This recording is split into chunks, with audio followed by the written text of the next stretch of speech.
Friends, ఎలా ఉన్నారు? ఈరోజు మీకు నేను టేస్టీ ఐటెం చూపిద్దాం అనుకుంటున్నాను. ఏంటంటే పాలకూరలు తయారు చేయడం ఎలా. ముందు కొంచెం బియ్యం తీసుకొని అది నైట్ నానబోసుకొని మార్నింగ్ టైంలో చేసుకుంటే బాగుంటుంది. లేదంటే ఒక 6 hours నానబెట్టుకొని చేసుకున్నా బాగుంటుంది. 1 kg బియ్యంకి వచ్చేసి 1/2 kg బెల్లం పడుతుంది. ఫస్ట్ బియ్యం బాగా కడుక్కొని నీట్గా ఉంచుకోవాలి. బియ్యం నానబోయక ముందు కడుక్కున్న ప్రాబ్లం లేదు, నానబోసిన తర్వాత నీట్గా కడిగి పెట్టుకున్న ప్రాబ్లం లేదు. తర్వాత దీనికి కావాల్సిన పదార్థాలు ఏంటంటే బెల్లం. అంటే ఇప్పుడు 2 kg బియ్యం తీసుకున్నాం అనుకోండి, 1/2 kg బెల్లం, కొబ్బరి తురుము, యాలకులు, డీప్ ఫ్రైకి సరిపడినంత ఆయిల్, పాలు కూడా పచ్చి పాలు అయితే బాగుంటుంది. అలాగే ఇంకా సాల్ట్ కూడా కొంచెం సాల్ట్ వేసుకుంటే టేస్టీగా ఉంటుంది. తర్వాత వచ్చేసి ఈ బియ్యం ఇదిగో ఇలా చేత్తో అలా అంటే ఏమన్నా పలుకురాళ్ళు అలా ఉన్నా కూడా పోతాయి. ఇలా మనకు వస్తే చేసుకుంటే బాగుంటుంది. లేదంటే ఏరుకునేటప్పుడైనా ఇంకా చూసుకుంటే బాగుంటుంది. మన పెద్దవాళ్ళు అయితే ఇలా చేస్తారు బాగా. తర్వాత కొబ్బరి కొంచెం తీసుకొని 2 ముక్కలు, ఆ 2 ముక్కలు అయితే సరిపోతుంది. kg బియ్యంకి బాగా తురిమి పెట్టుకోవాలి.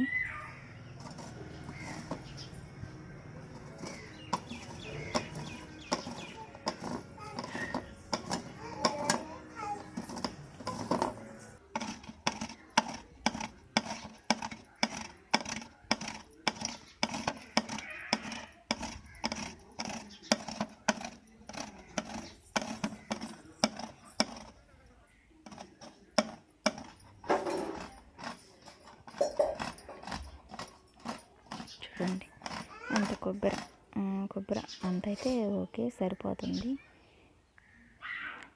ఇప్పుడు యాలకులు తీసుకొని దంచుకొని బాగా మెత్తగా దంచుకొని పెట్టుకోవాలి. మెత్తగా దంచి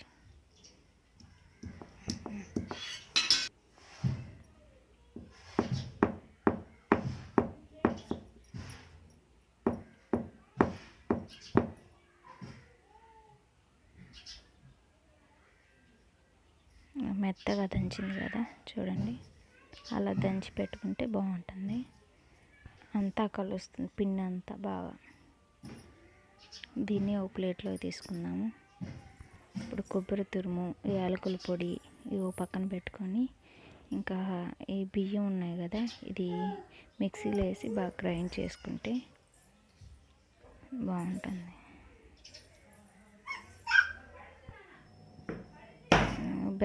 బెల్లం తీసుకున్నాం కదా, ఈ బెల్లం బాగా మెత్తగా దంచుకోవాలి.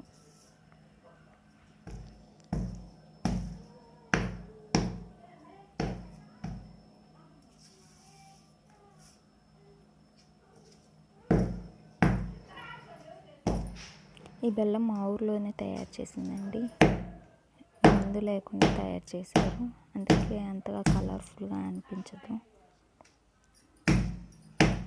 ఏమీ మందులు వాడకుండా, రసాయనాలు అలా వాడకుండా తయారు చేశారు.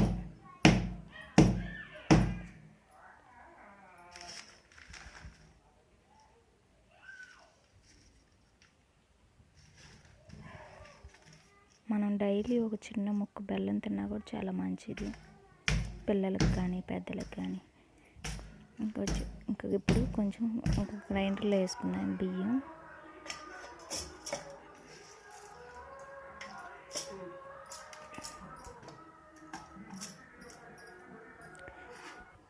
ఇప్పుడు పాలు పోసుకున్నాను. నీళ్ళు ఏం అవసరం లేదండి, పాలు పోస్తే సరిపోయిద్ది.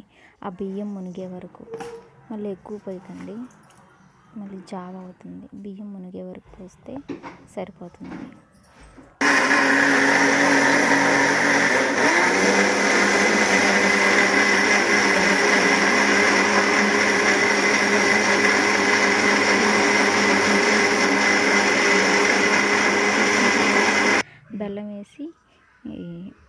చేయండి. లేదంటే ముందుగానే బెల్లం వేసామంటే బియ్యం మెదగదు, బంకగా ఉన్నట్టుగా అలా ప్రాబ్లంగా ఉండిద్ది.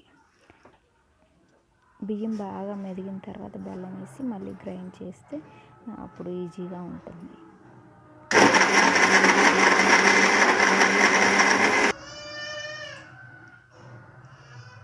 అలా వస్తే సరిపోతుంది. అలా మరీ మందంగా ఉండకూడదు, అలానే మరీ పలచంగా ఉండకూడదు పిండి. బియ్యం మునిగే వరకు పాలు పోసుకుంటే సరిపోతుంది. ఇది గుర్తుపెట్టుకోండి.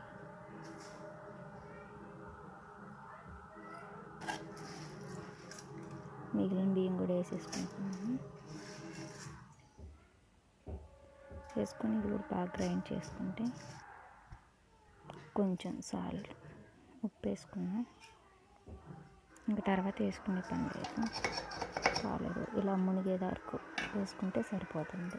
ఇంకా వాటర్ అసలు ఏం పోయొద్దు.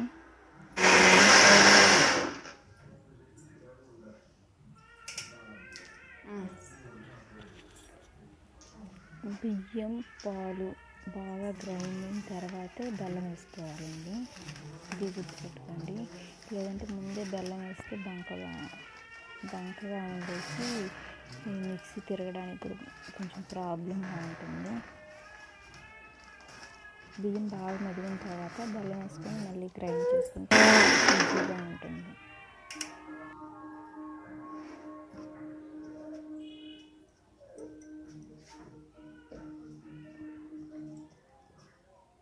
మనకు పిండి వరకు అయిపోయిందండి గ్రైండ్ చేసుకోవటం. దీనిలో యాలకుల పొడి, కొబ్బరి తురుము అవి వేసుకొని కలిపి పెట్టుకోవాలి బాగా. కొంతమందికి కొంచెం బెల్లం ఎక్కువ, తీపి ఎక్కువగా తింటారు కాబట్టి ఇంకొక 50 గ్రాములు అలా యాడ్ చేసుకున్న ప్రాబ్లం లేదు, స్వీట్గా ఉంటుంది. నార్మల్గా తినే వాళ్ళకైతే అది సరిపోతుంది. ఇప్పుడు ఆయిల్ తీసుకున్నాం, డీప్ ఫ్రైకి సరిపడినంత. బాగా కాగాక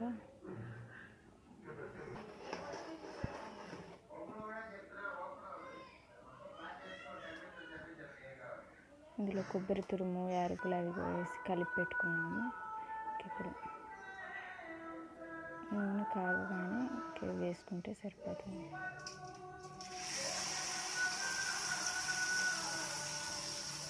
మందంగా వేసుకోకండి, మరీ పలుచగా వేసుకోకండి. కొంచెం ఒక పెద్దగా ఉంటుంది, దాంట్లో 3/4 వంతు తీసుకోండి గంటి నిండా. అది పోసుకుంటే అది ఇలా బాగా మందంగా పోసుకున్నాం అనుకోండి, లోపల మళ్ళీ ఉడకదు, చుట్టూరు వచ్చేసి మళ్ళీ మాడిపోతూ ఉంటాయి. లేకుండా కొంచెం మరీ పలుచగా పోసుకోకండి, గట్టిగా ఉంటాయి.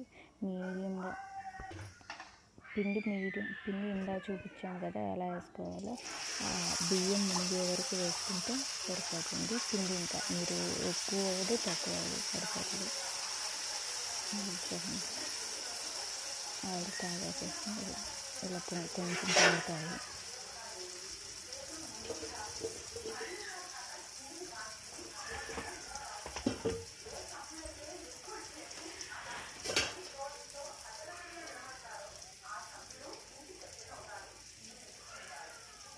ఉడికాయిపోయింది కదండి, చూడండి తీసుకోవచ్చు.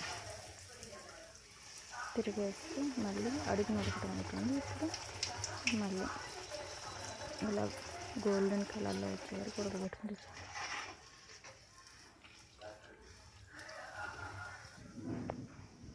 ఇప్పుడు మనకు కావాల్సిన టేస్టీ స్వీట్ ఐటెం తయారైందండి. చూడండి ఎంత కలర్ఫుల్గా ఉన్నాయో.